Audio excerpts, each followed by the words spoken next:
40 سے 50 ملی میٹر بارش کا امکان ہے۔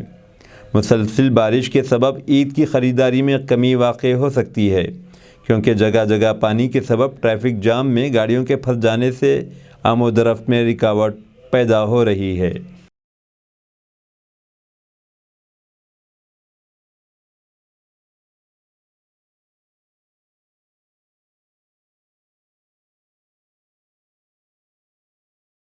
چیف منسٹر کے چندر شیکھر راؤ نے مسلمانوں کی عید الاضحیٰ کی مبارکباد دی۔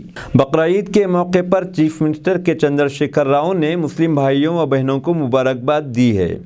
عید الاضحیٰ ایک مقدس تہوار ہے جو قربانی کے علامت کے طور پر منایا جاتا ہے۔ وزیر اعلیٰ نے کہا کہ بقرعید کا تہوار ایثار و قربانی کی فضیلت و اہمیت کو ظاہر کرتا ہے۔ کہا جاتا ہے کہ بقرعید کا تہوار بنی نوع انسان کو خدا پر یقین رکھنے اور زندگی میں درپیش مسائل سے پریشان ہوئے بغیر صالح زندگی گزارنے کا عظیم پیغام دیتا ہے۔ وزیر اعلیٰ نے کہا کہ بقرعید کا تہوار اس جذبے کو ابھارتا ہے کہ جو کچھ ان کے پاس ہے اسے دوسروں تک پہنچانا ہی سب سے بڑی بات ہے، یعنی اپنی زندگی کو داؤ پر لگانا سکھاتا ہے۔ یو پی کے سابق چیف منسٹر اور سابق مرکزی وزیر ملائم سنگھ یادو کی اہلیہ سادھنا گپتا کا انتقال۔ اتر پردیش کے سابق وزیر اعلیٰ اور سماجوادی پارٹی کے بانی ملائم سنگھ یادو کی اہلیہ سادھنا گپتا ہفتے کو انتقال ہو گیا۔ وہ کچھ عرصے سے پھیپھڑوں کی بیماری میں مبتلا تھی۔ سادھنا گزشتہ 4 دنوں سے گروگرام کے میڈانٹا ہاسپٹل میں زیر علاج رہی ہیں۔ طبیعت خراب ہونے پر ICU میں منتقل کر دیا گیا، لیکن ہسپتال کے ڈاکٹروں نے ہفتے کو بتایا کہ علاج کے دوران موت واقع ہو گئی۔ سادھنا گپتا ملائم سنگھ یادو کی دوسری بیوی تھی اور ان کا ایک بیٹا پرتیک یادو ہے۔ BJP میں شامل ہونے والی اپرنا یادو ان کی بھابھی ہیں۔ مہاراشٹر کے ایک علاقے میں دلہا دلہن پانی کے ٹینکر پر بیٹھ کر بارات لیے گھوم رہے تھے، ویڈیو وائرل۔ ریاست مہاراشٹر میں خشک سالی اور حکومتوں کی جانب سے اس پر توجہ نہ دیے جانے کے سبب مہاراشٹر کولہاپور کے وشال نے اپرنا سے شادی کی اور دلہا دلہن واٹر ٹینکر پر بیٹھ کر جلوس کی شکل میں گشت کرتے رہے۔ گاؤں والوں کا کہنا ہے کہ گاؤں سے پینے کے پانی کی شدید قلت ہے، اس کے لیے وہ ہر جگہ نمائندگی کر چکے ہیں، اس کے باوجود کسی نے توجہ نہیں دی، اسی لیے ہم نے اس طرح کا جلوس نکالا ہے۔ اب یہ جلوس وائرل ہو گیا ہے۔ BJP صدارتی انتخاب کو بھی ایک سیاسی حربے کے طور پر استعمال کر رہی ہے۔ اگرچہ صرف MLAs اور MPs ہی صدارتی امیدوار کے لیے ووٹ ڈالتے ہیں، لیکن صدارتی الیکشن کو BJP نے تلنگانہ میں سیاسی طاقت کے اظہار کا ایک پلیٹ فارم بنا دیا ہے۔ یشونت سنہا کے دورے حیدرآباد کے موقع پر TRS قائد و چیف منسٹر کے چندر شیکھر راؤ نے ایک بہت بڑی ریلی نکالی ہے اور BJP قومی ایگزیکٹو میٹنگ کے دوران اپنی بہتر طاقت کا مظاہرہ کیا ہے۔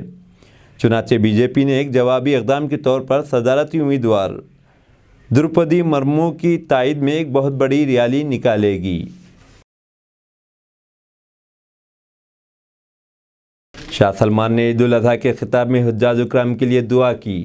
سعودی عرب میں عید الاضحیٰ مذہبی جوش و خروش سے منائی گئی۔ اس موقع پر شاہ سلمان نے عید الاضحیٰ کے موقع پر اپنی خصوصی خطاب میں حجاج اکرام کے لیے دعا کی۔ علاوہ ازیں عالم اسلام کے مسلمانوں کو عید کی مبارکباد بھی دی۔ اس سال کا حج وبائی امراض کے بعد سے 10 لاکھ عازمین حج کو دیکھنے والا پہلا حج تھا۔ 2020 میں مملکت نے صرف 1000 منتخب عازمین حج کو اجازت دی تھی، جبکہ 2021 میں یہ تعداد 60,000 تھی۔ عید الاضحیٰ سارے سعودی عرب میں جوش و جذبے کے تحت منائی گئی۔ مکہ مکرمہ میں عظیم الشان مسجد الحرام اور مدینہ منورہ میں مسجد نبوی کے علاوہ سعودی عرب کے تمام مخصوص مساجد میں عید الاضحیٰ کے عید کی نماز ادا کی گئی۔ حضرت ابراہیم علیہ السلام کی جانب سے اپنے بیٹے کی قربانی دینے کی یاد میں منائی جاتی ہے۔ اللہ نے ان کے بیٹے اسماعیل علیہ السلام کو بحفاظت نکال لیا اور ان کی جگہ ایک دمبے کو رکھ دیا جو ذبح ہو گیا۔ یہ واقعہ دراصل ساری دنیا کے مسلمانوں کے لیے ایک پیغام ہے کہ اللہ کی راہ میں ضرورت پڑنے پر بڑی سی بڑی قربانی دینے سے دریغ نہیں کرنا چاہیے۔ رواں برس سعودی عرب کی ٹرانسپورٹ اتھارٹی نے عازمین حج کی سہولت کے لیے آمد و رفت کے لیے الیکٹرک اسکوٹر فراہم کی ہے۔ سعودی حکومت کا کہنا ہے کہ الیکٹرک اسکوٹر کو فراہم کرنے کا مقصد حاجیوں کو مناسک حج کے دوران نقل و حرکت کو آسان بنانا ہے۔ میدان عرفات سے مزدلفہ کو روانگی کے سفر کو آسان اور کم وقت بنانا ہے۔ پہلے جس سفر کے لیے گھنٹہ پیدل چلنا پڑتا تھا، اب صرف 15 منٹ میں پہنچ سکتے ہیں۔ الیکٹرک اسکوٹر کے معلومات اور بیداری فراہم کرنے کے لیے خصوصی ٹیم بھی کام کر رہی ہے۔ حکومت مستقبل میں حج کی سہولتوں میں مزید اضافے کے لیے کوشش کرتے رہے گی۔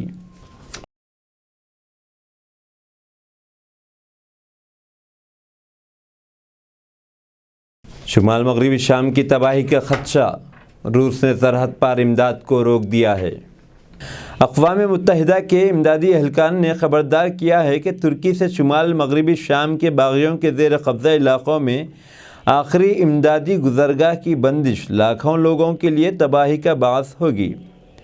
سرحدی حکام نے خبردار کیا ہے کہ روس کا ویٹو قحط کی پالیسی کے مترادف ہے۔ شام جنگ زدہ شمالی مغربی شام کے رہائشیوں نے ہفتے کے روز اقوام متحدہ کی سلامتی کونسل میں روس کے ویٹو کے بعد ایک تباہی سے خبردار کیا، جس میں ان کی بقا کے لیے اہم سرحد پار امداد کی ترسیل کو روکنے کا خطرہ ہے۔